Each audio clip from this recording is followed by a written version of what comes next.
never thought a wedding would be the place where my life would split into before and after. The estate was stunning rolling hills, white tents glowing like lanterns in the twilight, champagne towers catching the last rays of sun. My cousin Sophia had married into money, the kind that didn't ask questions and didn't need to explain itself. I was happy for her, truly, but I didn't belong here. I stood near the edge of the reception, smoothing down the pale pink bridesmaid dress that felt too delicate for my clumsy hands. The laughter around me was effortless, the kind that came from people who'd never worried about rent or whether their car would start in the morning. I sipped champagne I didn't really want and tried to look like I fit in. That's when I saw him. He stood near the stone terrace, surrounded by men in dark suits that looked expensive even from a distance. He wasn't the loudest person in the room. He didn't need to be. Everyone seemed to orbit around him, like he was the sun and they were just planets caught in his pull. Tall, dark hair slicked back, a jawline that could cut glass, and eyes God. Even from where I stood, I could feel the weight of them. He turned, and for just a second, those eyes landed on me. My breath caught. Then someone bumped into me, and I looked away, heart pounding for reasons I didn't understand. Stay away from him. I jumped. My friend Clara had appeared beside me, her expression tight. Who? I asked, though I already knew. Dante Moretti. She said the name like it tasted bitter. He's dangerous, Elena. Like actually dangerous. Not the bad boy kind. The kind that makes people disappear. I laughed nervously. You're being dramatic. I'm being serious. Clara gripped my arm. Promise me you won't go near him. I promised. Because of course I would stay away. I wasn't stupid, but fate, it seemed, had other plans. An hour later, I stepped outside to escape the noise. The gardens were quiet, lit by strings of fairy lights that made everything look like a dream. I wandered down a stone path, letting the cool night air calm my nerves. That's when I heard the voices. Low, harsh, angry. I froze. Ahead, partially hidden by hedges, I saw them 3 men surrounding someone on his knees. One of the standing men held a gun. You thought you could skim from us? The man with the gun pressed the barrel against the kneeling man's head. Moretti doesn't forget. My hand flew to my mouth, and then he stepped into view. Dante Moretti. He moved like a predator, slow and deliberate. He didn't raise his voice. He didn't need to. Take him to the East Warehouse, he said quietly. Make sure he understands the cost of betrayal. The kneeling man began to sob. I stepped backward, my heel catching on a stone. I stumbled, and a small gasp escaped my lips. Every head turned toward me. For a heartbeat, no one moved. Then Dante's eyes locked onto mine, and the world seemed to tilt. There was no warmth in that gaze, no mercy, just cold calculation. Go, he said to his men without looking away from me. They dragged the sobbing man away, and suddenly I was alone in the garden with a man who looked at me like I was a problem to be solved. I'm sorry, I stammered, taking another step back. I didn't see anything, I swear. He moved closer, not quickly, but with the kind of confidence that made running feel pointless. You're Sophia's cousin, he said. Not a question, a statement. I nodded, my throat dry. Elena, hearing my name in his voice, sent a shiver down my spine. You should go back to the reception, he said softly. Forget what you saw. I will, I whispered. I promise. I turned to leave, my legs shaking. Elena, I stopped, but didn't turn around. If you tell anyone what you saw tonight, his voice was velvet over steel. I'll know. I ran.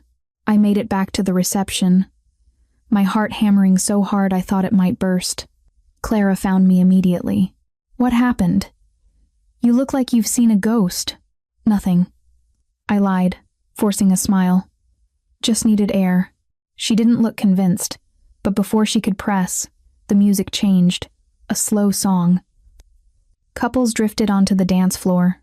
I needed to leave. To go home and forget this entire night. But then the crowd parted, and he was there. Dante Moretti stood in front of me, one hand extended. Dance with me. It wasn't a request. Clara's grip on my arm tightened, but I could feel every eye in the room on us. Refusing would cause a scene, would draw attention. And after what I'd just witnessed, attention felt dangerous. So I placed my trembling hand in his. His palm was warm, his grip firm but not painful. He led me onto the dance floor, and when his other hand settled on my waist, I forgot how to breathe. "You're afraid of me," he murmured, his voice low enough that only I could hear. "Should I be?" I managed to ask. His lips curved into something that wasn't quite a smile. "Yes." We moved in silence for a moment, and I became painfully aware of how close we were. He smelled like expensive cologne and something darker, smoke and whiskey and danger. "Why did you ask me to dance?" I whispered. "Because everyone is watching," he said simply. "If I ignore what you saw, they'll think it matters. If I dance with you, they'll think you're nothing." The words stung, even though I knew he meant them as protection. "I won't say anything," I told him again. "I know." His hand tightened slightly on my waist. "Because you're smart, Elena. Smarter than you look in that pretty pink dress." Something reckless flared in my chest. Maybe it was the champagne. Maybe it was the fear still coursing through my veins. Maybe it was the way he looked at me like I was something fragile and dangerous all at once. The song ended, but he didn't let go immediately.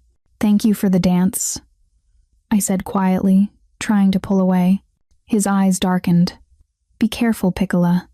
This world isn't kind to innocent things." And before I could think, before I could stop myself, I rose onto my toes and pressed my lips against his. It was brief, barely a kiss at all, just a soft brush of my mouth against his, driven by some wild impulse I couldn't name. I pulled back immediately, my face burning with shock at what I'd just done. His expression was unreadable, frozen in surprise. Then he leaned down, his lips brushing my ear, and whispered in a voice that promised both protection and destruction. "You have no idea what you just started, Piccola." He walked away, leaving me standing in the middle of the dance floor, trembling and terrified and utterly changed. I didn't sleep that night. Every time I closed my eyes, I saw him. That cold, calculating gaze, the gun pressed against a man's head, the way Dante's voice had turned my name into something that sounded almost like a threat. And that kiss. God, what had I been thinking? I pressed my palms against my face, groaning into the darkness of my tiny apartment.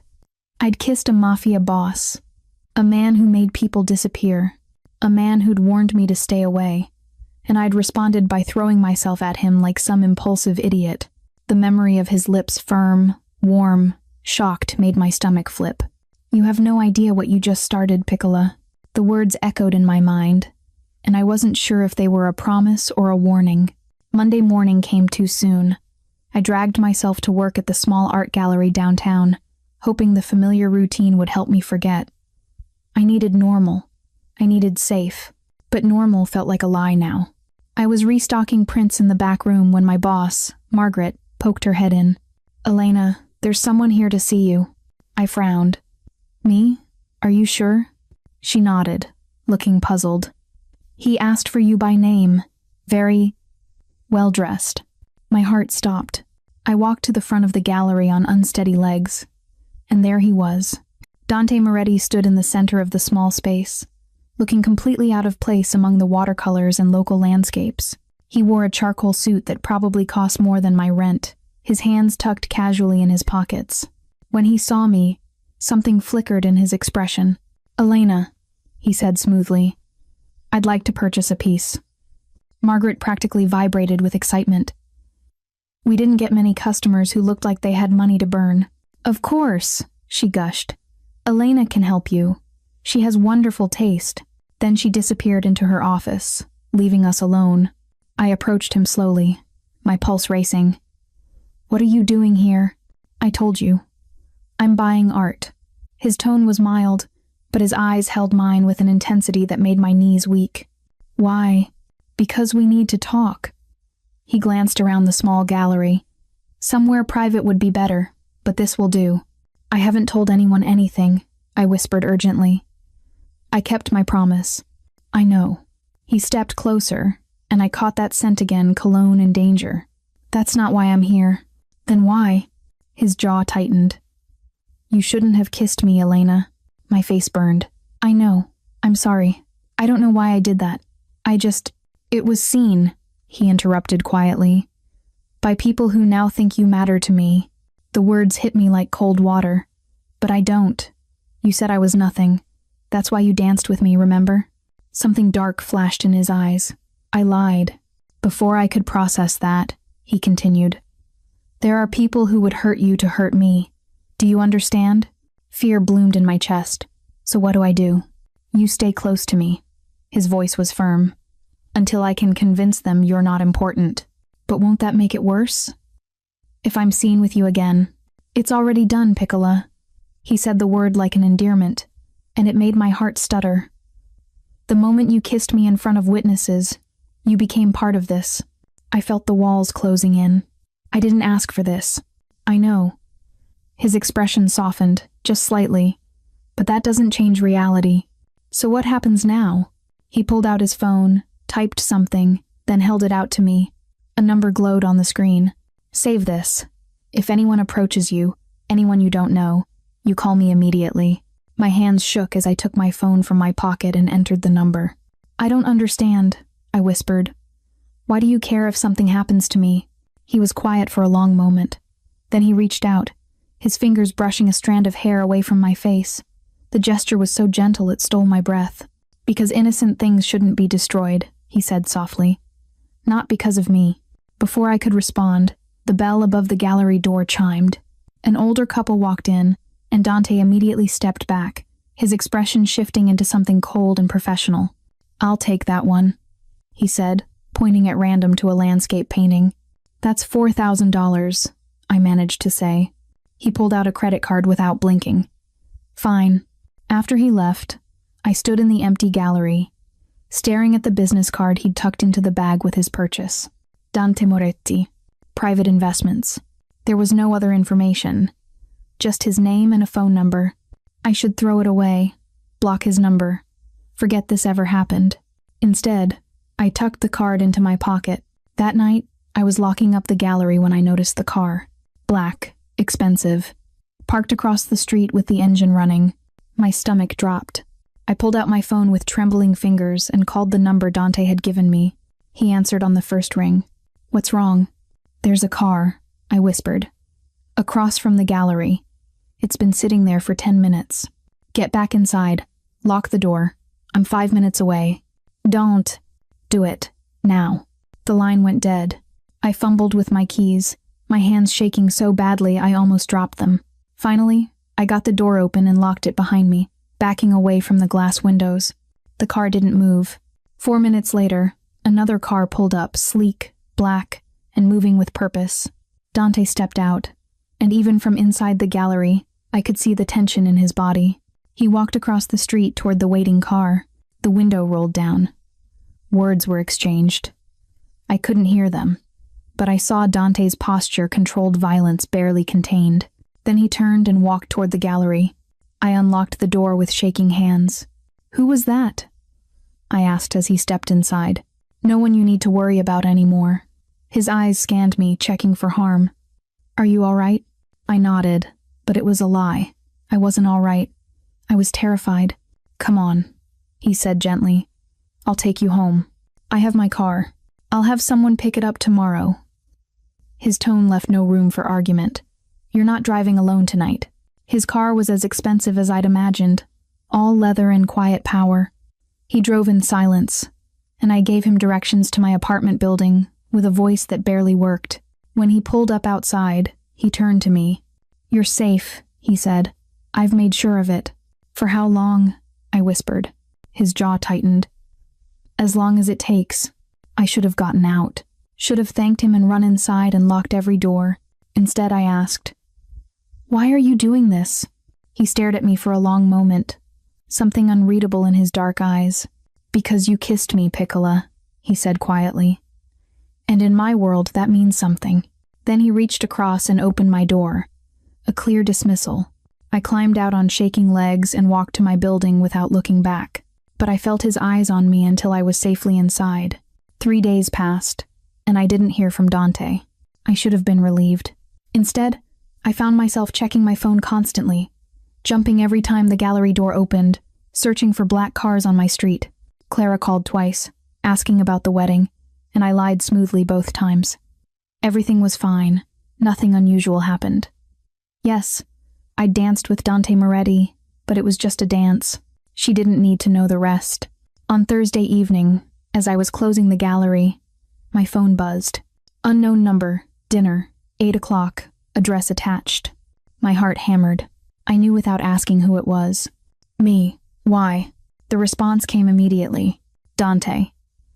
Because we need to be seen together. And because I want to. That second part made my breath catch. Me.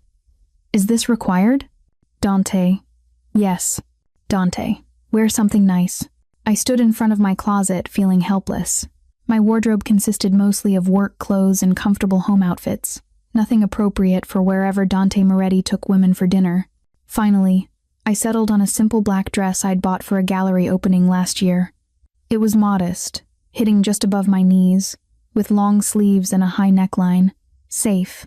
At 7:45, there was a knock on my door.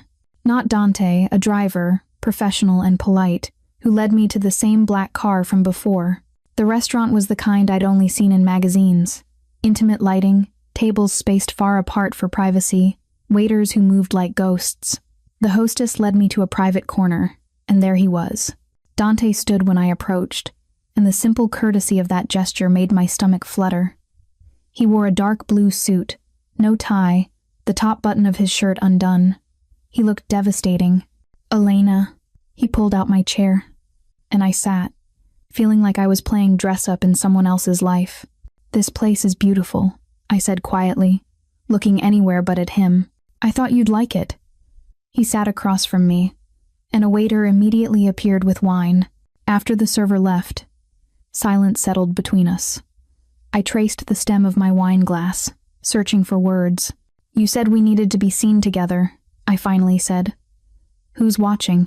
Always someone. His voice was matter of fact.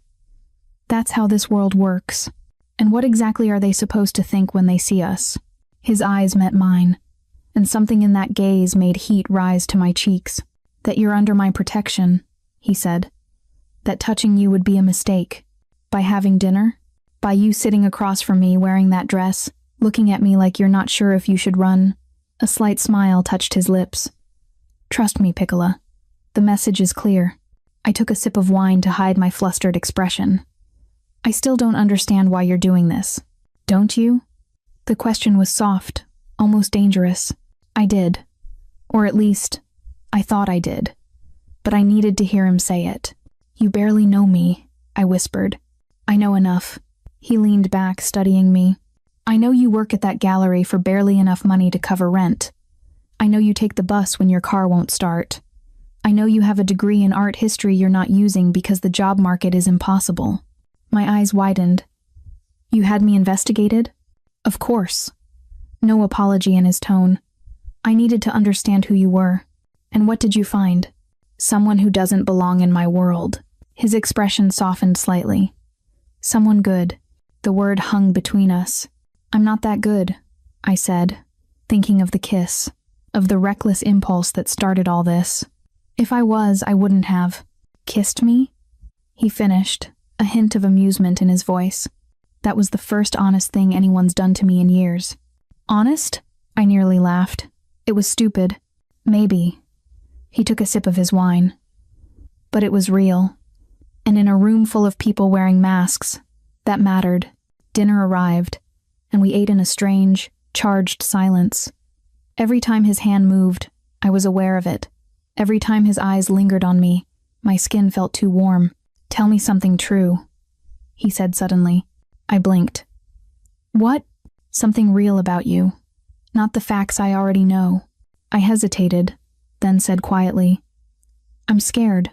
Of me, of this, of not understanding the rules, of making another mistake that pulls me deeper into something I can't escape. He was quiet for a long moment. Then he reached across the table, his fingers brushing mine. You should be scared, he said gently. But not of me. Never of me. The touch was brief, but it burned through me. Your turn, I whispered. Tell me something true. His jaw tightened. I haven't been able to stop thinking about you since that wedding. My breath caught. Dante. I tried.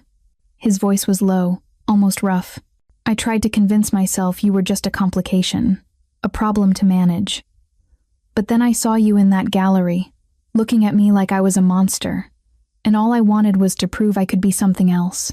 What else could you be? The question came out softer than I intended. I don't know. He withdrew his hand, and I immediately missed the warmth. That's the problem. After dinner, he drove me home himself this time.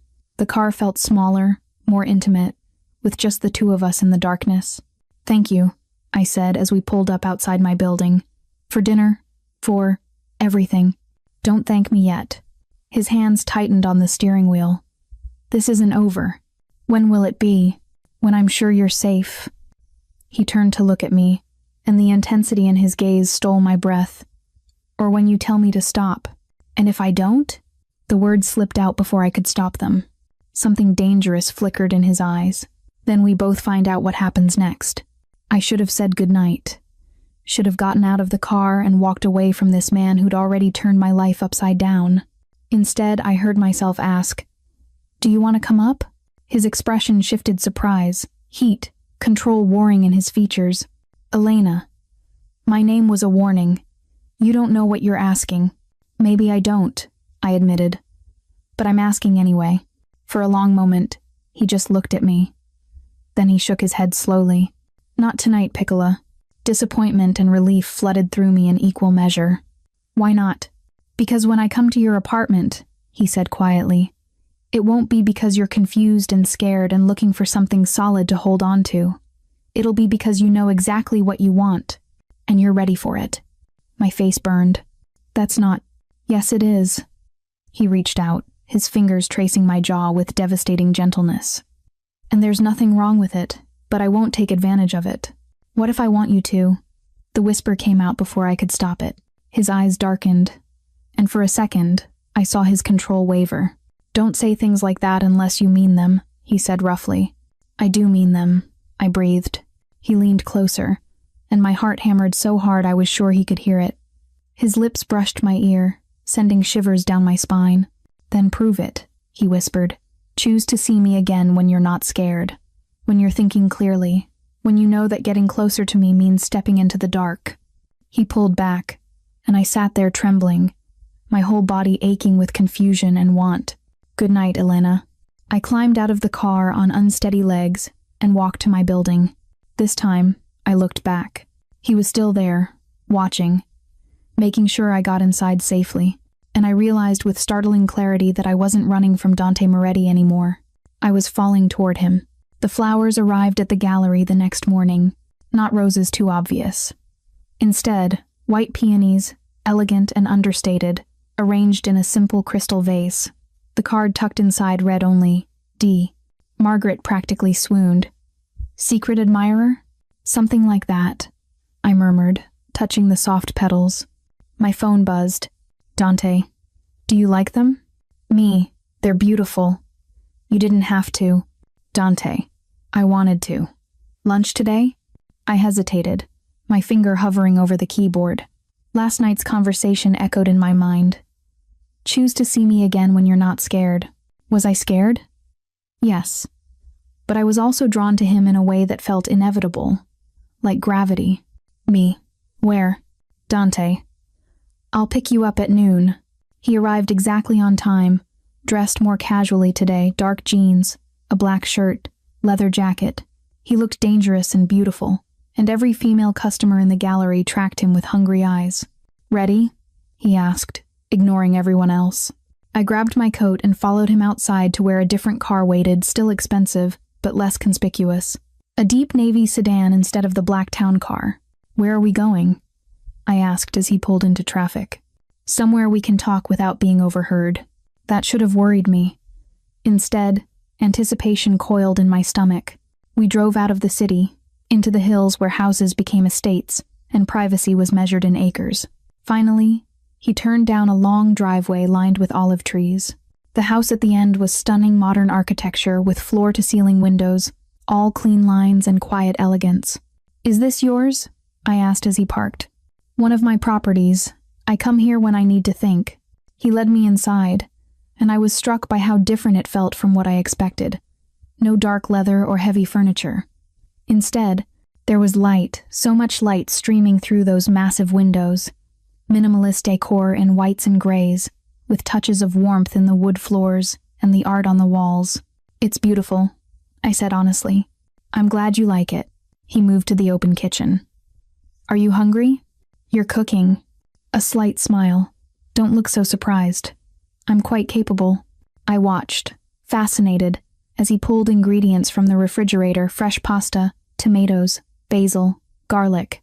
His movements were confident, practiced. "Where did you learn to cook?" I asked, perching on a bar stool. "My grandmother." Something softened in his expression. "She insisted every man should know how to feed himself properly." "Tell me about her." He paused, knife hovering over a tomato. "Why?" "Because I want to know you. The real you. Not just the man everyone's afraid of."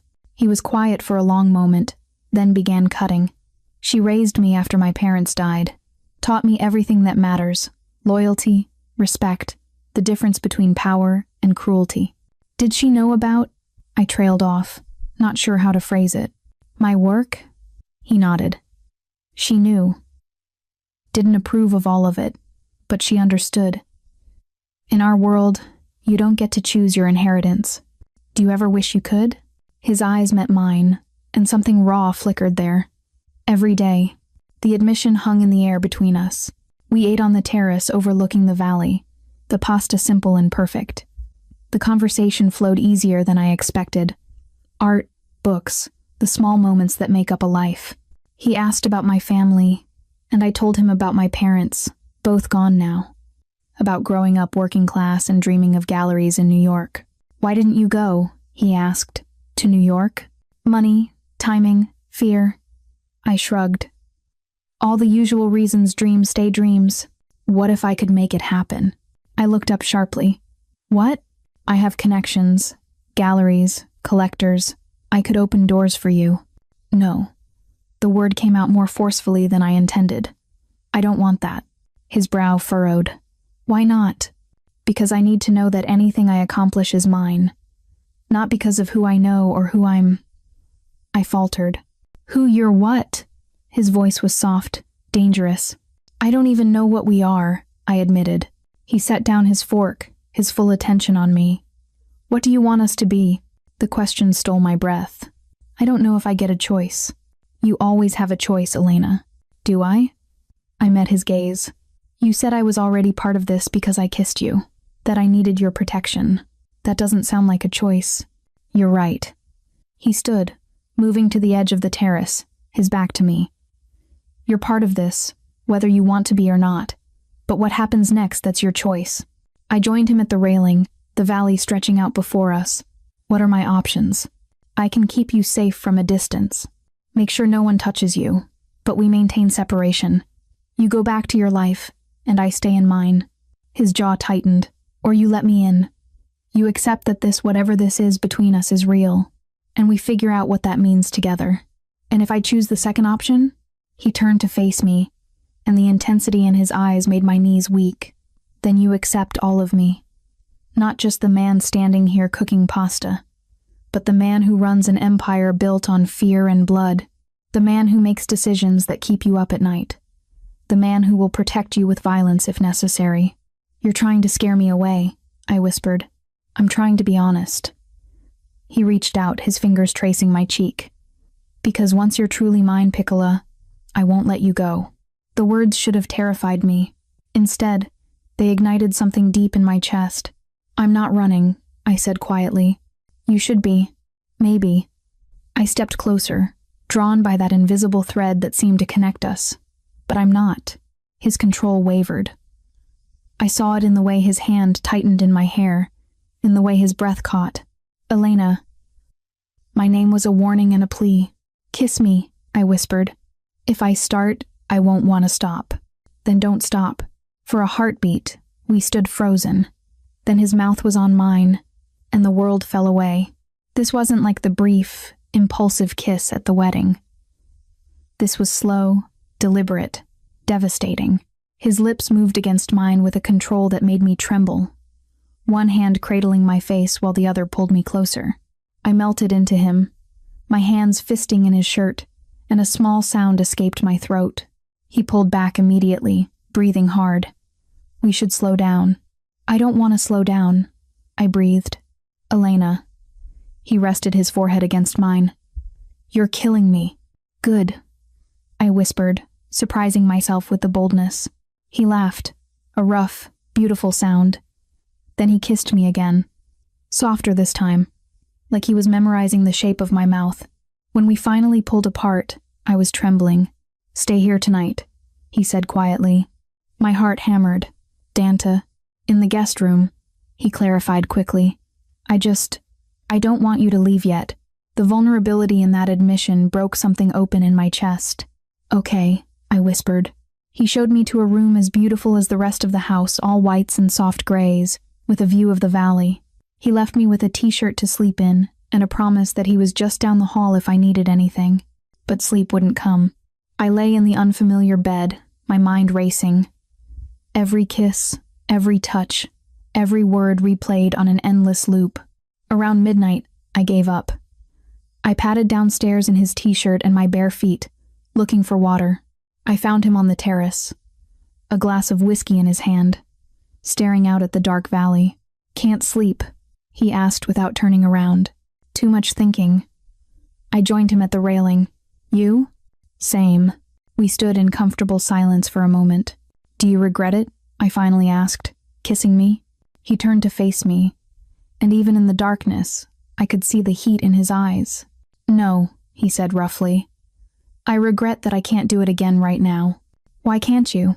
Because you're standing here in my shirt, looking at me like that, and I'm barely holding on to control as it is. The words sent heat flooding through me. Maybe I don't want you to have control, I whispered. His eyes darkened. Don't start something you're not ready to finish, Piccola. I stepped closer, my heart hammering. What if I am ready? You're not. But his voice was strained. How do you know? Because you're trembling. He was right. I was, but not from fear. Dante, I breathed. Go back to bed, Elena. His voice was rough with restraint. Before I forget why I'm trying to be noble, I wanted to argue, to push, to demand he stop treating me like something fragile. But I also saw the tension in his body, the way his hands gripped the railing like he was anchoring himself. So I went back inside, my body aching with unfulfilled wanting. But something had shifted between us tonight, and there was no going back. I woke to sunlight streaming through floor-to-ceiling windows and the smell of coffee. For a disoriented moment, I didn't know where I was. Then memory flooded back the house, the kiss, Dante's rough voice telling me to go to bed before he lost control. Heat flooded my face. I found clothes laid out on the chair, my dress from yesterday, cleaned and pressed. The efficiency of it made me smile. Of course, Dante Moretti would have staff who worked invisibly in the night. When I made my way downstairs, I found him in the kitchen, 2 cups of coffee already poured. He wore gray sweatpants and a white t-shirt, his hair slightly disheveled, and he looked so different from the controlled man in expensive suits that I stopped in the doorway. Good morning, he said, handing me a cup. Morning. I took it gratefully, wrapping my hands around the warm ceramic. Thank you. For everything. I'll drive you back to the city soon. I have meetings this afternoon. Something flickered in his expression. But I wanted to ask you something first. Okay? He was quiet for a moment, seeming to choose his words carefully. There's an event tomorrow night. A charity gala. I need to attend, and I'd like you to come with me. My stomach flipped. As your date? As someone under my protection, who needs to be seen at my side. He paused. But yes, as my date. Won't that make things more complicated? They're already complicated. He moved closer, and I could smell his cologne softer this morning, more intimate. But you were right last night. We need to figure out what this is, and that means not hiding. I don't have anything to wear to a gala, I said weakly. I'll take care of it. Dante, let me do this, Elena. His voice was gentle but firm. Please.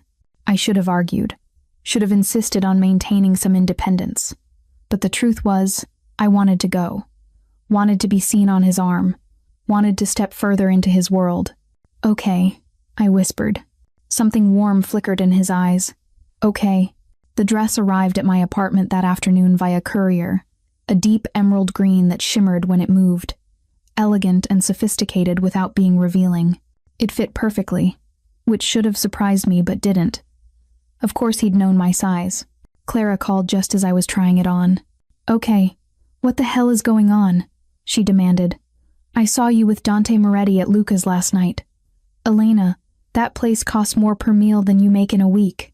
"It was just dinner," I said, which wasn't technically a lie. "Just dinner? With a Mafia boss?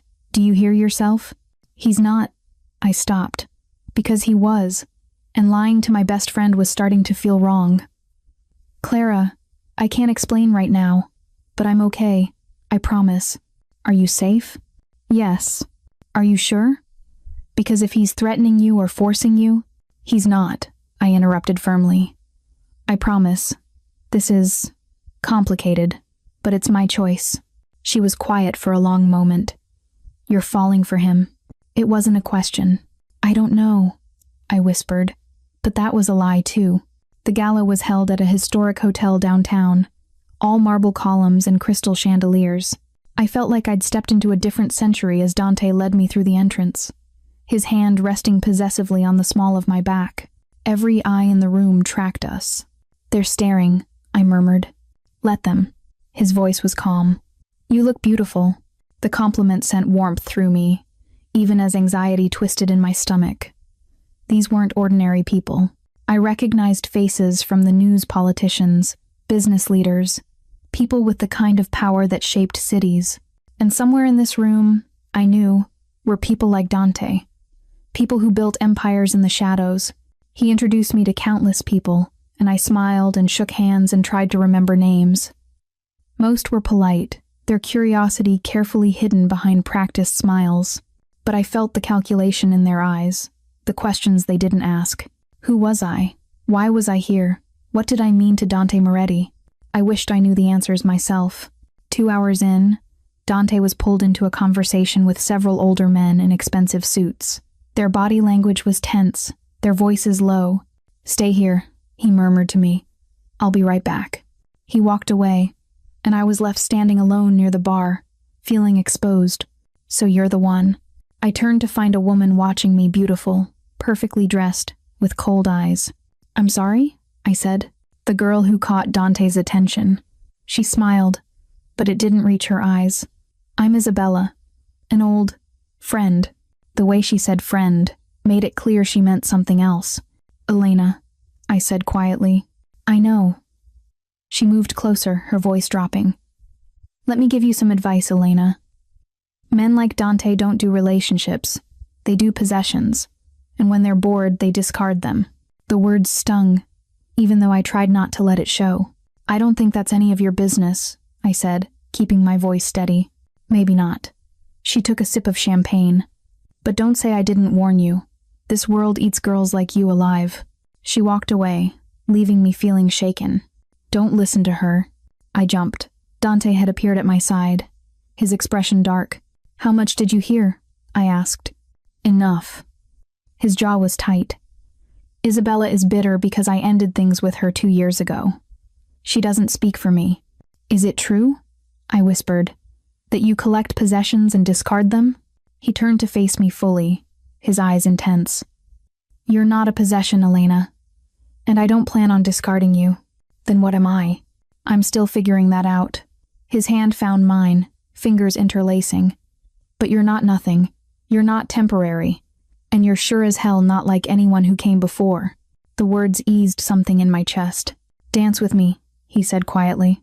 He led me onto the floor, and this time, when he pulled me close, I didn't hesitate.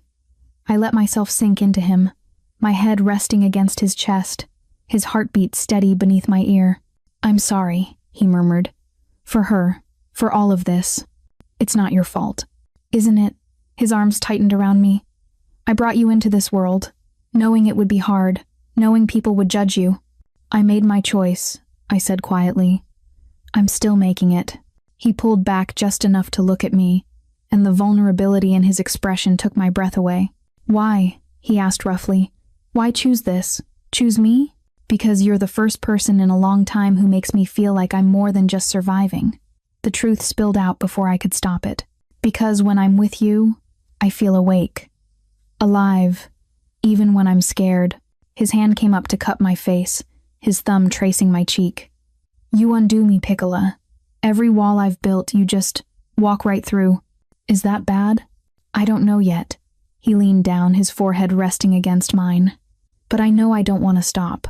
The music swelled around us, and we swayed together in the center of the dance floor, surrounded by hundreds of people but existing in our own small world. Take me home, I whispered. You're home. His breath caught. Elena, I'm not scared anymore, I interrupted. Or maybe I am, but I don't care. I don't want to wait anymore, Dante. I don't want to be careful. His eyes darkened with heat and restraint warring in equal measure. Are you sure? I've never been more sure of anything. For a long moment, we stood frozen. Then he took my hand, his grip firm, and led me off the dance floor. Let's go, he said roughly, and I followed him into the night, my heart racing with anticipation and want and the terrifying certainty that I was about to cross a line I could never uncross. The drive back to his house in the hills felt eternal. Dante drove in silence, his jaw tight, one hand on the wheel and the other resting on the gear shift close enough that I could reach out and touch it if I dared. The air between us was charged, electric, every second stretching with anticipation. I kept my hands folded in my lap, my heart hammering so hard I was sure he could hear it. You can change your mind, he said quietly, eyes on the road. Anytime. I'll take you home. No questions. I'm not going to change my mind. His fingers tightened on the wheel. Elena, I want this, I interrupted, my voice steadier than I felt. I want you. The words hung in the air between us. When we finally pulled into his driveway, he turned off the engine but didn't immediately get out. Instead, he turned to face me, his expression serious. If we do this, he said quietly, everything changes. I know. I won't be able to let you go. Do you understand that? The intensity in his voice sent shivers through me. Yes. Then come inside. The house was dark and quiet. He led me through the entryway, past the living room with its floor-to-ceiling windows overlooking the valley now shrouded in night. My heels clicked on the hardwood floor, each step echoing in the silence. When we reached the bottom of the staircase, he stopped and turned to me. Last chance, he said softly. Instead of answering, I reached up and kissed him. His control shattered. He pulled me against him, his mouth claiming mine with a hunger that stole my breath. I gasped, and he deepened the kiss, one hand tangling in my hair while the other pressed against the small of my back, holding me close. I melted into him, my hands fisting in his shirt, and felt him lift me effortlessly. My legs wrapped around his waist instinctively as he carried me up the stairs, never breaking the kiss. He kicked open a door, and suddenly we were in his bedroom, all dark wood and clean lines, dominated by a massive bed. He set me down gently, and we stood there, breathing hard, staring at each other. I've imagined this, he said roughly, his hands framing my face. From the moment you kissed me at that wedding, I've imagined having you here, in my space, in my bed. Then why are we still dressed? The boldness surprised me, and I saw heat flare in his eyes. Because I want to do this right. His thumbs traced my cheekbones, his touch reverent. I want to take my time with you. Learn every sound you make, every place that makes you. I kissed him again, cutting off the words, and felt him smile against my mouth. Impatient, Piccola. Terrified you'll change your mind, I admitted breathlessly. Never. He turned me around gently, and I felt his fingers at the zipper of my dress. I'm going to make sure you know exactly who you belong to. The zipper descended slowly, and cool air kissed my spine. His lips followed the path of exposed skin, and I trembled. So responsive, he murmured against my shoulder. So perfect. The dress pulled at my feet, and I stood there in only my undergarments, feeling more vulnerable than I ever had. He turned me back to face him, and the look in his eyes, hunger and tenderness and possessiveness all mixed together made my knees weak. You're beautiful, he said simply. Before I could respond, he lifted me again and laid me on the bed. He stood over me for a moment, just looking, and I resisted the urge to cover myself. Don't hide from me, he said quietly. Never hide from me. Then he joined me on the bed, and his weight, his warmth, his presence overwhelmed my senses. His mouth found mine again, softer now, more deliberate. His hands explored my arms, my waist, my hips, mapping me with careful attention. "Tell me if I do anything you don't like," he murmured against my lips. I could only nod. Already lost in sensation, time became fluid. His shirt disappeared, then his pants. The feel of skin against skin made me gasp. He kissed my neck, my collarbone, the hollow of my throat, taking his time, driving me slowly insane. "Dante," I breathed, not sure what I was asking for. "I know, Piccola, I know." His hand slid lower, and I arched into his touch, a soft sound escaping my lips. "That's it," he murmured. "Let me hear you." Everything narrowed to sensation, his mouth, his hands, the weight of him above me. I was trembling, overwhelmed, suspended between want and uncertainty. "Are you okay?" he asked softly, pulling back to look at me. "Yes," I whispered. I've never..." Understanding dawned in his eyes. "Elena, are you..." I nodded, feeling my face burn. He was quiet for a long moment, his expression shifting through surprise, tenderness, and something darker. "Why didn't you tell me?" he asked gently. "Because I didn't want you to stop." I should stop, but his hand was still on my waist, his thumb tracing small circles that made me shiver. "Please don't," I whispered. "This should be special. Planned, not... It is special." I reached up, touching his face. "Because it's you." His control wavered, and I saw it in the way his eyes darkened, in the tension in his body. "I'll go slow," he promised roughly. "If it hurts, if you want to stop, you tell me immediately." "Okay." He kissed me again, deeper this time, and I lost myself in it. His hands were everywhere, gentle but sure, and when he finally moved against me, when we finally came together, I gasped at the sharp sensation. He froze immediately. "Elena, don't stop," I managed to say. "Please don't stop." He moved slowly, carefully, his eyes never leaving mine. The discomfort faded into something else. Fullness, connection, an intimacy so complete it brought tears to my eyes. "You're crying," he said, concern flickering across his face. "I'm okay," I whispered. "I'm more than okay." He kissed away my tears and began to move with more confidence, and I clung to him, overwhelmed by sensation and emotion, and the sheer intensity of being this close to another person. "Look at me," he commanded softly. I did, and the look in his eyes, possession, tenderness, hunger undid me completely. "Mine," he breathed. "You're mine, Elena." And in that moment, I knew it was true. Afterward, we lay tangled together, my head on his chest, his arms wrapped around me. His heartbeat was steady beneath my ear, grounding me. "Are you all right?" he asked quietly, his hand stroking my hair. "Yes." "Are you sure? I didn't hurt you?" "Only a little, at first." "Then..." I trailed off, feeling my face heat. "Then what?"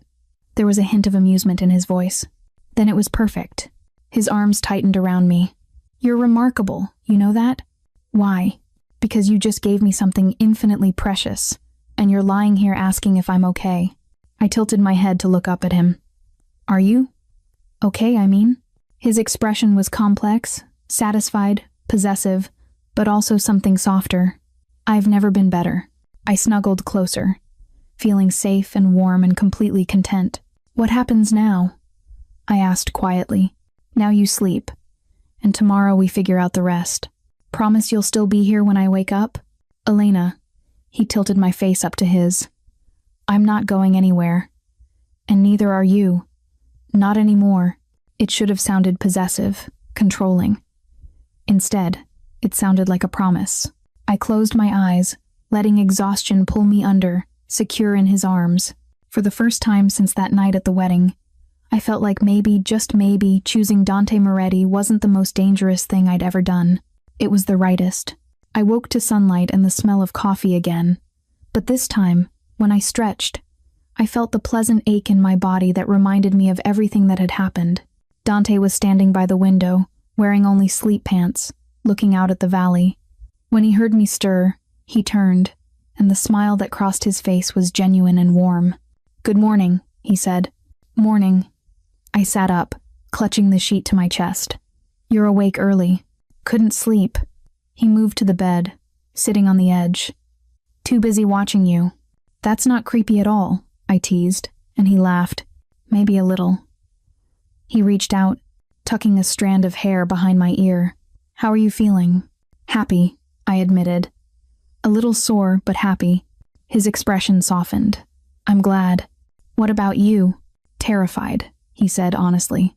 I blinked. "Why?" "Because now that I have you, the thought of anything happening to you." He shook his head. "It's unbearable." I reached out, taking his hand. "Nothing's going to happen to me." "You don't know that." "Then you'll protect me." "Like you promised." He brought my hand to his lips, kissing my knuckles. "With my life, Piccola, with my life." And looking into his eyes, I believed him. But neither of us knew that the real danger was just beginning. The next week passed in a blur of stolen moments and cautious happiness. I went to work at the gallery. Dante handled his business. But every evening, he came for me, and we'd have dinner together, sometimes at restaurants, sometimes at his house in the hills. We talked about everything and nothing, learning each other's rhythms, building something that felt real and solid. Clara stopped asking questions, though I could see the worry in her eyes every time she looked at me. Margaret at the gallery was thrilled that I seemed happier, more confident. I was living in two worlds, the normal one where I sold art and paid bills, and the hidden one where I fell asleep in the arms of a man who ruled an empire built on fear. The collision was inevitable. It happened on a Thursday evening. I was closing up the gallery when my phone buzzed. "Dante, don't leave the gallery. I'm sending Marco to get you." My stomach dropped. "Me? What's wrong?" "Dante, just stay inside. Lock the doors. I'll explain when you're safe." My hands trembled as I locked the front entrance. I turned off most of the lights, leaving only the security system glowing. 15 minutes later, a black SUV pulled up. A man I recognized as one of Dante's guards, Marco, tall and serious, climbed out and approached the door. I let him in, my heart racing. "Miss Elena," he said politely. "We need to go. Now." "What's happening?" "There's been an incident. Dante wants you somewhere secure." He led me to the SUV, and I climbed in, feeling numb. Another guard sat in the driver's seat, and we pulled away from the gallery quickly. "Where are we going?" I asked. "Dante's downtown office. He's waiting for you there." The drive took 20 minutes through increasingly unfamiliar parts of the city. We pulled into an underground parking garage beneath a sleek high-rise, and Marco escorted me to a private elevator. When the doors opened, I stepped into a space that screamed power, all dark wood and leather, with windows overlooking the city lights. Dante was there, standing by the windows with his phone to his ear. When he saw me, relief flashed across his face. "I'll call you back," he said into the phone, then crossed to me in 3 long strides. "Are you all right?" "I'm fine. What's going on?" His jaw tightened. "There was an attack. One of my shipments was hit, and 3 of my men were killed." Horror washed over me. "Oh my God. It was the Rossi family. They're trying to start a war." His hand cupped my face. "And they've made it clear that anyone close to me is a target. So I'm bait," I whispered. "No." The word was fierce. "You're protected. That's why I brought you here. No one can touch you in this building." "For how long?" "Until I handle this." I pulled back, looking at him. Really looking. There was something different in his eyes tonight, something colder, more dangerous. "What are you going to do?" I asked quietly. "What I have to, which is send a message." His voice was flat. One that makes it clear what happens when someone threatens what's mine. The possessiveness should have bothered me. Instead, I felt a strange sense of security. "Will it be dangerous?" I asked. "Yes." "Will you be safe?" Something softened in his expression. "Is that what you're worried about, me?" "Of course I am." He pulled me close, his arms wrapping around me. "I've been doing this a long time, Piccola. I know how to handle threats. That doesn't mean I can't worry." He kissed the top of my head. "Stay here tonight. I have a room with everything you need. I'll be back before morning. I want to wait for you." Elena, please. I looked up at him. I won't be able to sleep anyway. He studied my face for a long moment, then nodded. All right, but you stay inside. Don't go near the windows. And Marco will be outside the door. Okay. He kissed me. Hard and desperate. Like he was trying to memorize the taste of me. I'll come back, he promised against my lips. You better. He left, and I was alone in the quiet office. I tried to distract myself looking at the books on his shelves, the art on his walls. Everything was expensive, tasteful, revealing nothing personal, except for one photograph on his desk. I picked it up carefully. It showed a younger Dante, maybe early 20s, standing next to an elderly woman with kind eyes and a warm smile. His grandmother, I realized. The one who taught him to cook. He looked different in the photo, softer, less guarded. Before the weight of his world had settled on his shoulders. Hours passed. I tried to sleep on the leather couch but couldn't. Every sound made me jump. Every passing minute felt like an eternity. Around 3 a.m, the door finally opened. Dante walked in, and my relief lasted exactly 2 seconds before I saw the blood. Oh my God. I was on my feet immediately. Are you hurt? It's not mine, he said flatly, already moving toward the private bathroom. I followed him. He turned on the sink and began washing his hands, and I watched the water run red. Don't. I told you what I am, Elena. His voice was cold, distant. This is what I do. This is my world. I know. He looked at me sharply. Do you? Because seeing it on my hands is different from knowing it in theory. I'm not running, I said quietly. You should be. He dried his hands roughly. You should get as far away from me as possible. Is that what you want? What I want doesn't matter. It matters to me. I moved closer, even though part of me was screaming to listen to him, to run. Tell me what happened. I sent the message I needed to send. His expression was hard. The Rossi family knows what happens when they come after what's mine. Did someone die? Yes. The single word hung in the air. I should have been horrified. Should have seen him as a monster. But all I could think was that he'd done it to protect me. To protect what we were building together. Are you safe now? I asked. For the moment. Then come here. He stared at me like I'd spoken a foreign language. Elena, I have blood under my fingernails. Come here, I repeated firmly. He moved toward me slowly, like he expected me to flinch away. Instead, I wrapped my arms around him and held on tight. For a moment, he stood rigid. Then he collapsed into me, his arms crushing me against him, his face buried in my hair. You should hate me, he said roughly. I don't. You should be afraid of me. I'm not. I pulled back to look at him. I'm afraid for you. There's a difference. His eyes searched mine. How can you look at me like that, after knowing what I've done? Because I also know why you did it. I touched his face gently. You're not a monster, Dante. You're just a man trying to protect the people you care about. That doesn't make it right. Maybe not. But it makes it human. He kissed me then, desperate and raw, and I tasted his fear and violence and vulnerability all mixed together. When we finally pulled apart, he rested his forehead against mine. I don't deserve you, he whispered. Too bad. You're stuck with me. A sound that might have been a laugh escaped him. Promise me something. Anything. If this gets too dark, if you can't handle it, promise you'll tell me. Before you break. I looked into his eyes and saw the genuine fear. They're not of his enemies, but of losing me. I promise. I said quietly. He pulled me close again, and we stood there in the quiet office as dawn began to break over the city, and I realized that choosing Dante meant choosing all of him, the light and the dark, the tenderness and the violence. I'd made my choice. Now I had to live with it. 2 days after the attack on Dante's men, the Rossi family struck back. I was at the gallery, arranging a new shipment of prints, when Margaret called me to the front. Elena, there's a delivery for you. I walked out, expecting flowers. Dante had been sending them regularly, but instead found a small package wrapped in brown paper. No return address, no card. Who delivered it? I asked. Margaret shrugged. Courier service. Should I open it? No, I've got it. I took the package to the back room. something uneasy stirring in my stomach. I pulled out my phone and texted Dante. Me. Did you send me a package? His response was immediate. Dante. No. What package? Me. Something just arrived at the gallery. Dante. Don't open it. I'm sending Marco. Wait for him. But curiosity got the better of me. I carefully peeled back the paper, revealing a plain white box.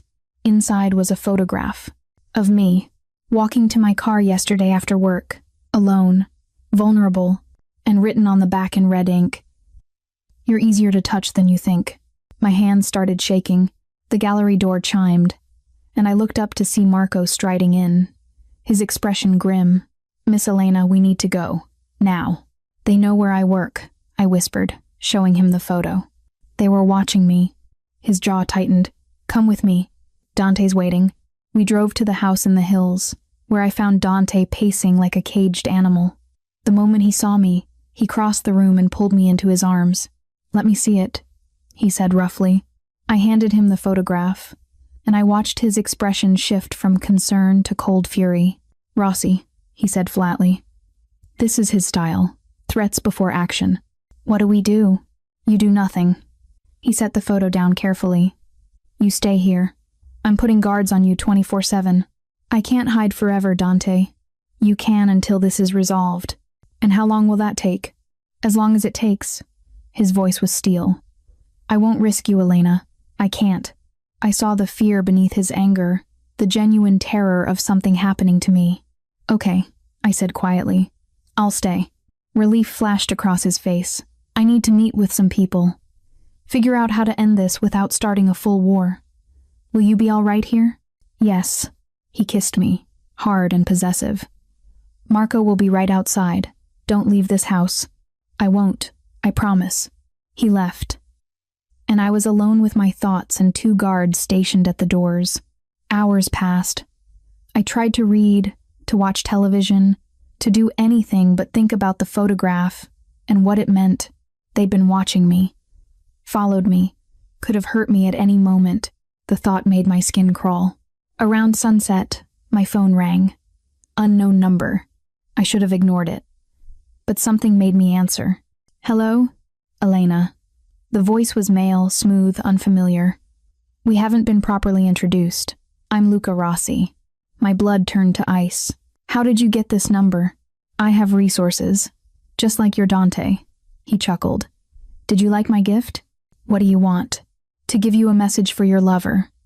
Tell him that if he doesn't back down, I'll take everything he cares about, starting with you. He'll kill you, I said, surprised by the conviction in my voice. Maybe, but not before I hurt you. And believe me, Kara, I'll make sure he watches. The line went dead. I sat there, trembling, the phone clutched in my hand. I should call Dante, tell him about the threat, but I also knew what he'd do something violent, something that would escalate this war even further. Before I could decide, I heard shouting outside, then gunfire. I dropped to the floor instinctively, my heart hammering. More shots, rapid and close. Glass shattered somewhere in the house. Marco burst through the door. Miss Elena, we need to move. Now. What's happening? They found us. We have to get you out. He pulled me to my feet and led me toward the back of the house. More gunfire erupted, and I heard men shouting, the sound of violence exploding around us. We made it to the garage, where another guard waited with a car running. Get in, Marco commanded. I dove into the back seat, and we peeled out of the garage just as more gunshots rang out behind us. Are they following us? I gasped. Marco checked the mirror. Not yet, but they will be. He was on his phone immediately. We're compromised. Miss Elena is with me, heading to the safe house. I couldn't hear Dante's response, but I could imagine his fury. The safe house was a nondescript apartment in a neighborhood I didn't recognize. Marco hustled me inside, checked every room, then stationed himself at the door. How did they find us? I asked, my voice shaking. Someone talked. Or they tracked your phone. He looked at me seriously. Dante is on his way. He'll be here in 15 minutes. Those 15 minutes felt like hours. When the door finally opened, Dante stormed in looking like barely controlled violence. His eyes found mine, and relief and rage warred in his expression. "Are you hurt?" he demanded. "No, I'm okay." He crossed to me, his hands framing my face, checking for himself. "What happened? Tell me everything." I told him about the phone call, about Rossi's threats, about the attack on the house. With each word, his expression grew colder. "He called you directly," Dante said flatly. "He threatened you to your face." "Yes, and you didn't tell me immediately." "I was going to. But then, you could have been killed, Elena." His voice rose. "Do you understand that? If Marco hadn't gotten you out—" "But he did," I interrupted. "I'm okay. This time." He pulled away, running his hands through his hair. "This is exactly what I was afraid of. You in danger because of me. This isn't your fault." "Yes, it is." He turned to face me, and the pain in his eyes broke my heart. "Everything that happens to you is my fault. Every threat, every moment of fear, it's because you chose to be with me. And I'd choose it again," I said firmly. "You don't mean that." "Yes, I do." I moved closer. "I'm scared, Dante. I won't pretend I'm not. But I'm not leaving you. You should. Too bad. I'm not." He stared at me for a long moment, something complex shifting in his expression. Then he pulled me against him, holding me so tightly I could barely breathe. "I can't lose you," he said roughly. "I can't." "You won't. Promise me." "I promise." He kissed me then, desperate and claiming, and I kissed him back with everything I had. When we finally pulled apart, his expression had hardened into something dangerous. "This ends tonight," he said quietly. "What are you going to do?" "What I should have done from the beginning." He looked at Marco. "Call everyone. Full meeting in 1 hour." "Dante," I started. "I'm ending this war," he interrupted. "Permanently. One way or another." He left me at the safe house with 3 guards and a promise that he'd return before dawn. I tried to sleep but couldn't. Every sound made me jump. Every passing minute felt like agony. Around 4 in the morning, my phone rang. "Dante." "It's done," he said without preamble. "What's done?" "Rossi is dead. His lieutenants have agreed to peace terms. The war is over." Relief and horror flooded through me in equal measure. "Are you okay?" "I'm alive. That's what matters." "Come back to me," I whispered. "I'm on my way." When he arrived 20 minutes later, I saw the exhaustion in his face, the weight of what he'd done, but I also saw the relief that I was safe. "It's over," he said quietly, pulling me into his arms. "You're safe now." I held him tight, and we stood there in the quiet apartment as dawn broke outside. The war was over, but I knew, deep down, that this was just the beginning of understanding what it truly meant to love a man like Dante Moretti. In the aftermath of Rossi's death, Dante's world shifted. Word spread quickly through the city's underworld. Cross Dante Moretti. Threaten what was his, and you'd pay with your life. The peace terms he'd negotiated were brutal but effective. No one would challenge him again anytime soon. But peace came with its own costs. I moved into the house in the hills officially, no longer pretending I had a separate life. The gallery gave me leave, understanding without being told that I needed distance. Clara called less frequently, and I knew I was losing her to the choices I'd made. My old life was fading like a dream I could barely remember. And Dante was different now, more protective, more possessive. He touched me constantly, like he needed the reassurance that I was real, that I was safe. At night, he held me so tightly I sometimes woke up unable to breathe. "Talk to me," I said one evening as we sat on the terrace watching the sunset. "Tell me what you're thinking." He was quiet for a long moment. "I killed a man because he threatened you." "I know. It doesn't bother you? Should it?" I turned to look at him. "You protected me, protected us. I'm not going to judge you for that. Even though it makes me a monster, you're not a monster." I took his hand. "You're a man who's had to make impossible choices in an impossible world. That's a generous interpretation. It's the truth." He pulled me closer, and I settled against his chest, listening to his heartbeat. "I've been thinking," he said quietly, "about what comes next." "What do you mean?" "This life, it's dangerous. It always will be. And as long as you're with me, you'll be a target." His arms tightened, I need to know you understand that. Really understand it. I do. Do you? He pulled back to look at me. Because this isn't temporary, Elena. This isn't a phase we'll grow out of. This is who I am. What I am. I know. And you still choose this? Choose me? I looked into his eyes and saw the vulnerability there. The genuine fear that I'd realize what I'd gotten myself into and run. Every day, I said quietly. I choose you every day. Something eased in his expression. I don't deserve you. Probably not. I smiled. But you're stuck with me anyway. He kissed me, slow and deep, and I lost myself in it. 2 weeks later, everything changed again. I was in the kitchen making coffee when I heard voices from Dante's office raised. Angry voices. I crept closer. Not quite eavesdropping, but unable to help myself. You can't be serious. That was Marco's voice. I'm completely serious. Dante sounded tired. It's the only way. You'd give up everything you've built? For her? Silence. Then Dante said quietly, Yes. My heart stopped. The families won't accept it. Another voice said, one of Dante's lieutenants. They'll see it as weakness. I don't care what they see it as. Dante's voice was firm. I'm done. I'm getting out. Getting out? Marco sounded shocked. You can't just walk away from this life. Watch me. I backed away from the door, my mind reeling. He was leaving, giving up his empire. Because of me.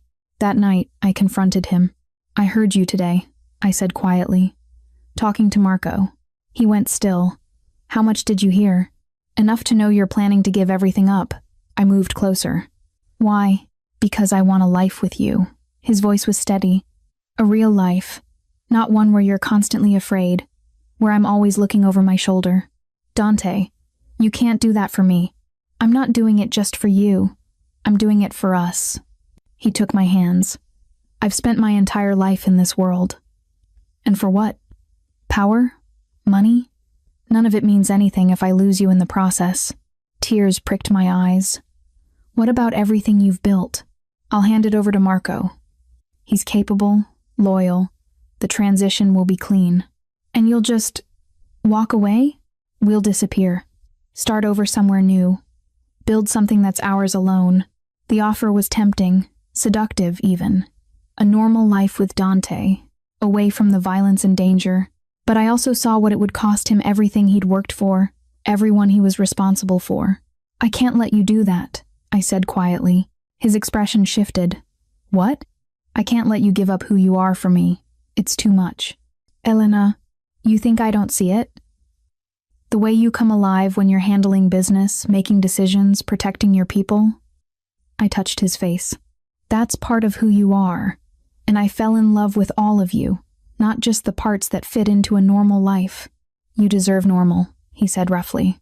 Maybe, but I chose extraordinary. I smiled through my tears. I chose you. All of you. Including the dangerous parts. You don't know what you're saying. Yes, I do. I pulled him close. I'm not going to let you give up your world for me. We'll figure out how to make this work. Together. Elena, promise me, I interrupted. Promise me you won't give everything up, that we'll find another way. He stared at me for a long moment, conflict clear in his expression. Then he pulled me into his arms and held me like I was the only solid thing in his world. I promise, he whispered. We'll find another way. The next morning, I woke to find Dante already dressed, sitting on the edge of the bed watching me. I have something for you, he said quietly. He opened his hand, revealing a small velvet box. My heart stopped. Dante, I'm not proposing, he said quickly. Not yet. Not until I can give you the life you deserve. He opened the box, revealing a delicate ring, a simple band with a single diamond. But I want you to have this as a promise. A promise of what? That I'm yours. Completely. His eyes met mine. That no matter what happens, no matter how dark things get, I'll always come back to you. Tears spilled down my cheeks as he slipped the ring onto my finger. I love you, he said quietly. I don't think I've said it out loud yet. But I do. I love you, Elena. I love you too, I whispered. He kissed me, gentle and reverent, and I felt the weight of his promise settle around my heart. Later that day, I called Clara. I need to talk to you, I said, in person. We met at our old coffee shop, and the distance between us felt like miles instead of just the few weeks it had been. You look different, she said carefully. I am different. Are you happy? I really thought about it. The danger, the fear, the violence, but also the love, the protection, the feeling of being completely seen by someone. Yes, I said honestly. I'm happy. She studied my face for a long moment, then nodded. Then I'm happy for you, even if I don't understand it. Thank you. But Elena? She reached across the table, gripping my hand. Promise me you'll be careful. Promise me you won't lose yourself completely. I promise. It was a promise I intended to keep. But as I walked back to the car where Marco waited, the ring heavy on my finger, I wondered if it was a promise I could actually fulfill. Loving Dante meant stepping into his world, and I was beginning to understand that his world didn't let go easily. 3 months later, I stood in Dante's office downtown, looking out at the city lights and feeling like a completely different person from the girl who'd stumbled upon a Mafia execution at a wedding. That girl had been innocent, naive, afraid of the dark. This woman had learned to live in it. You're thinking too hard again. I turned to find Dante leaning against the doorframe, watching me with that intense gaze that still made my heart skip. Just reflecting, I said. He moved into the room, wrapping his arms around me from behind. On what? How much has changed? Regrets? No. I leaned back against him. Surprisingly, no. It was true. The gallery had hired someone new, and I'd started working remotely as a consultant, less regular hours, more freedom to navigate Dante's schedule. Clara and I talked occasionally, our friendship different but still present. My life had reshaped itself around this new reality. And Dante had kept his promise. He'd found ways to reduce the danger, to make legitimate moves that slowly shifted his empire toward legal enterprises. It would take years, maybe decades, but he was trying. For me, for us. There's something I need to tell you, he said quietly. Tension crept into my spine. What?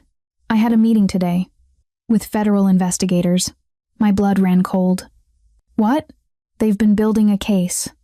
Not against me, against some of my former associates. He turned me to face him. They want me to testify. And if you do, then I'm out. Completely. Immunity, witness protection if we want it, a clean slate. His eyes searched mine. We could disappear, start over, be normal. It was everything he'd wanted to offer me months ago. Everything I'd told him not to give up. But, I asked, because I could hear it in his voice. But it means betraying people who've been loyal to me, people who trust me. His jaw tightened. It means becoming the thing I've always despised, a rat. I understood the weight of what he was saying. In his world, loyalty was everything. Betrayal was the worst sin. What do you want to do? I asked quietly. I don't know. He pulled away, running his hands through his hair. Part of me wants to take the deal, to give you the life you deserve. But part of me can't betray who you are, I finished. Yes. I moved to him, taking his hands. Then don't. Elena, I mean it. Don't take the deal if it means destroying yourself in the process. I looked up at him. We'll find another way. We always do. What if there isn't another way? Then we live with the danger. We keep building what we have, brick by brick, until we've made something solid enough to stand on. He stared at me like I was something precious and fragile and terrifyingly brave. You'd really stay? He asked roughly. Even knowing it means this life continues? I told you months ago I choose you. That hasn't changed. He kissed me then, desperate and grateful. And I tasted his relief and fear and love all mixed together. I don't deserve you, he whispered against my lips. You really need to stop saying that. He laughed, a sound of pure joy, and pulled me closer. 2 weeks later, Dante declined the federal offer. The investigators weren't happy, but they couldn't touch him without cooperation. So they moved on to other targets, and we breathed easier. But the reprieve came with a cost. There's talk, Marco said one evening during a meeting I wasn't supposed to overhear. Some of the younger families think you're getting soft, that the girl has made you weak. Let them think what they want, Dante said calmly. They might test you, then I'll remind them why they fear me. I backed away from the door, my stomach twisting. Even in peace, violence lingered at the edges of our life. The test came a month later. A shipment was stolen. Small, relatively unimportant, but clearly a message someone was challenging Dante's authority. I watched him prepare for the meeting with the rival family, his expression settling into that cold mask I recognized from that first night at the wedding. "Be careful," I said quietly. "Always am." He kissed me, gentle despite the violence coiled in his frame. "I'll be home before midnight. Promise?" "Promise." He left, and I tried to distract myself with work, with television, with anything but imagining what might be happening. At 11:30, he walked through the door, unharmed but tired. "How did it go?" I asked. "It's handled. They won't challenge me again." I didn't ask what that meant. I'd learned when to look away from the darkness. He pulled me into his arms, and we stood there in the quiet house, holding each other. "I love you," he said quietly. "I need you to know that. No matter what happens, no matter what I have to do, I love you."